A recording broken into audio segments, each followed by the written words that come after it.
our lease payments was not that high at all. I'm not sure what her mortgage payments.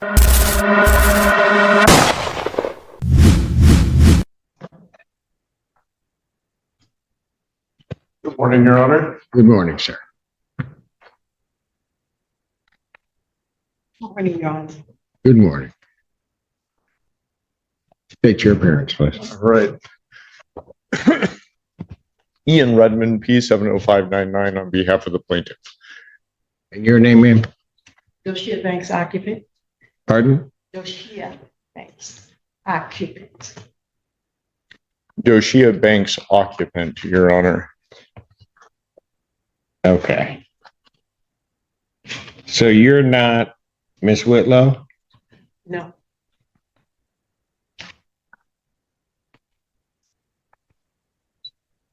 So what is your position in this case as you see it? If I may, Your Honor. Okay, good. Go ahead.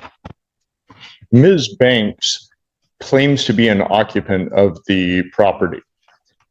She filed a bankruptcy case listing the property as hers. The bankruptcy stay was lifted, which gave rise to our motion to reopen the case. The order lifting stay I would like to present to the court because it has some interesting language in it, Your Honor, which includes, it is further ordered that the bankruptcy court finding this filing of this petition was part of a scheme to delay, hinder, and defraud VMC REO LLC. Additionally, Your Honor, the bankruptcy court ordered, let me see, notwithstanding Rule 4001A3, a bankruptcy rule, Right. creditor VMC REO LLC may execute on its order immediately.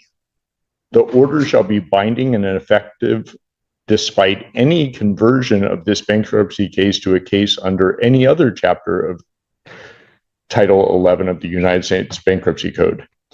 Further, that the recording with the appropriate governmental entity of this order shall constitute a bar to refiling any case under any chapter of Title 11 of the United States Code as to the property located at 5779 Pinecrest Estates Drive, Ann Arbor, Michigan, the property in this case.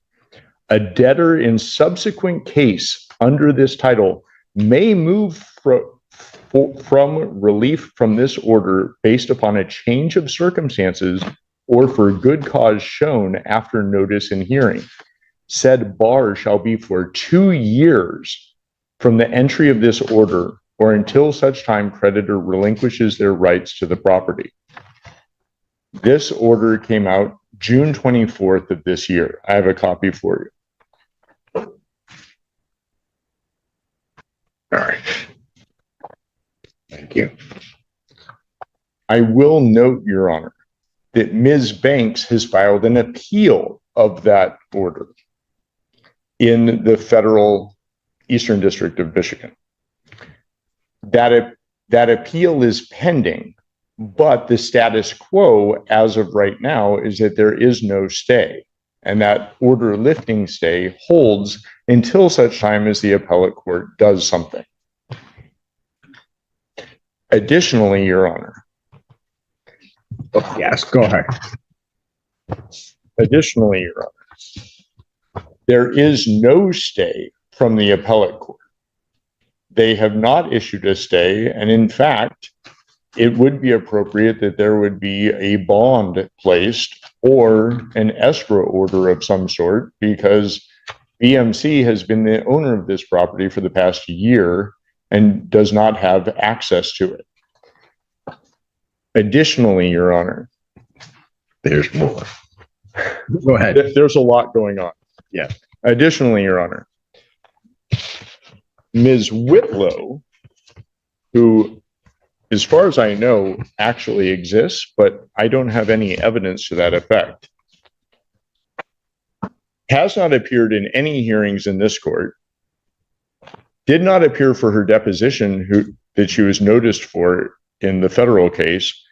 And in a federal case, the federal court issued a show cause order to Ms. Whitlow that she had to present certain documents from this court, which she failed to do. Her deadline to do so was, I believe, July 3rd.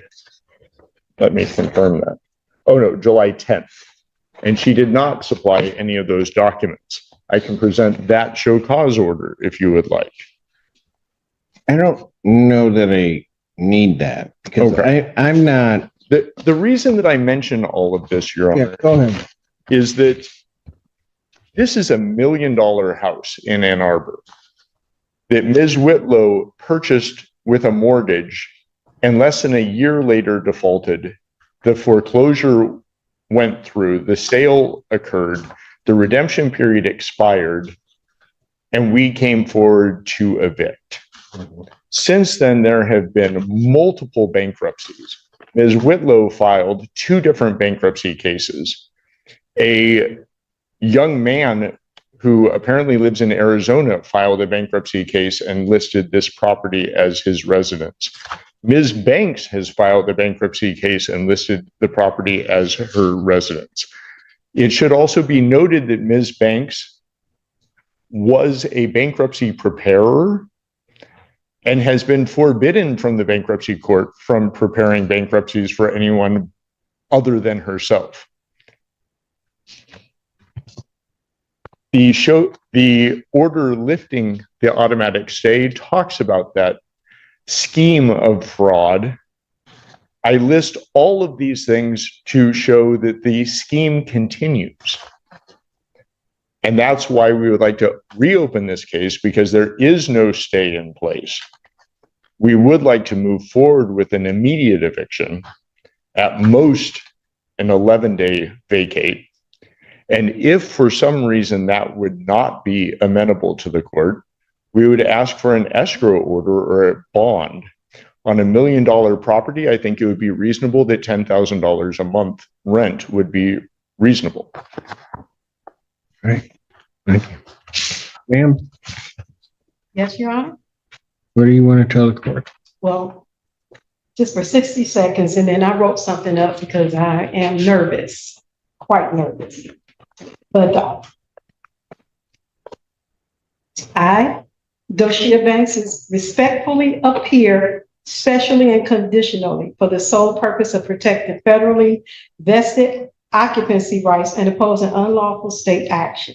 I expressly do not consent to this court's jurisdiction and do not. Well, then Any you are rights. not a named party. So if you're not consenting to this court's jurisdiction, sit down. Oh, You can go because you're not a named party. I have a lease. You are not a named party on this. You may have a lease with someone else and No, then I have you a can lease go with- challenge it. With who? With Whitlow. Miss Then Whitlow, you who- need to go against Miss Whitlow. Pardon me? Then you may need to go against Miss Whitlow. But if you're not consenting to the jurisdiction of this court, you might as well just sit down. You are not a named party. I do not have to hear from you. Oh, I see. So I need to, I don't know what you need to do, but well, let me respond. to what? You're not consenting to the jurisdiction of this court. Why am I hearing from you? I'm recanting You're recanting what? what I just stated. Which part? The part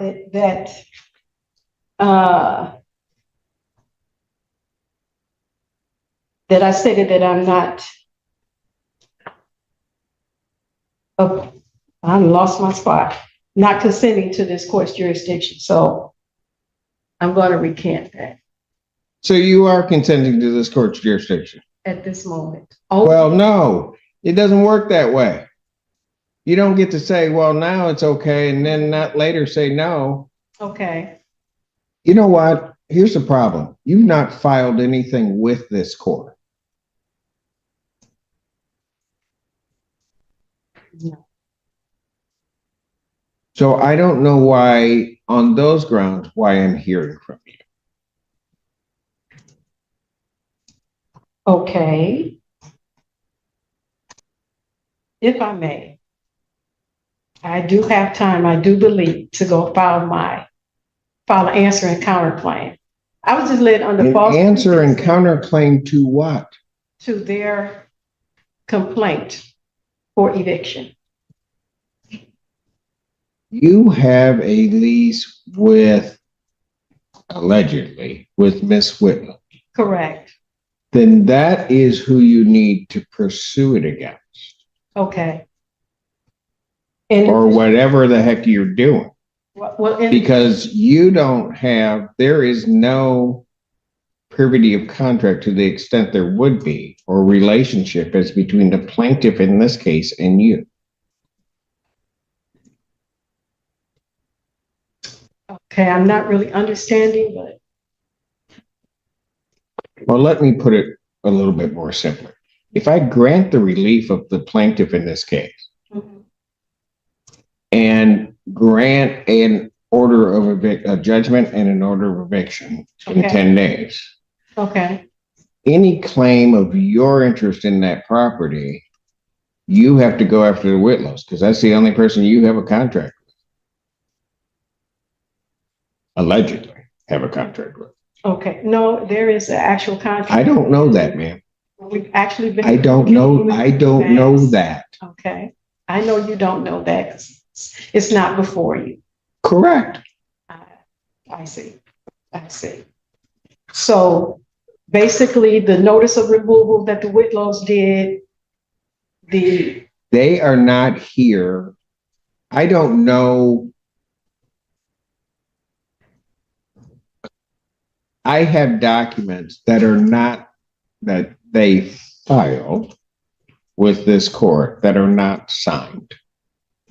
So I don't have to accept them. She has not appeared before this court, or they have not appeared before this court. And so as far as I'm concerned, any relief they're requesting, I can, and as of right, ought deny, and it should be denied also on the merits of whatever their motion is. But I can deny it because they're not here. okay. Again, stating to me, I want to make sure I'm clear that my issue is with the Whitlows, not with VMC. Ma'am, I am not giving you legal advice. No, I You're don't- telling me that you have a contract. I do not know that you have a contract, but if you wish to enforce that contract, that's who you're going to have the issue with.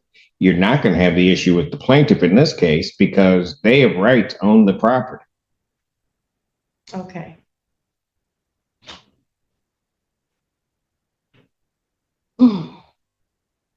All right, Your Honor, I will speak with the Whitlows that I have finally got an understanding of everything. And I will speak with plaintiff's attorney as well and continue to communicate with Remax, who has came by the house several times. All right. Based upon the representation of counsel, I'm going to grant their motion to reopen this case. I'm going to issue a judgment in the plaintiff's favor for possession with a writ to issue 10 days of my signing. Should the matter be appealed, also contained in that judgment in order, the appeal bond I would set at this time at a rental rate or a rate, and I have looked at the property which is involved in this matter, and it is a significant property. I don't think the $10,000 a month quite does it based upon my calculations. So any appeal bond would be set in the amount of $15,000 per month that would need to be paid to maintain the appeal. Thank you, Your Honor. All right. I will prepare that and present it to you this morning. Thank you. May I say something? Our lease payments was not that high at all. I'm not sure what her mortgage payments were. That was not our amount we paid. Then I'll tell you what. If the Whitlows wish to come and object to my order of $15,000 as an appropriate bond, they may do so. I do not believe that you have standing to object to the court's order.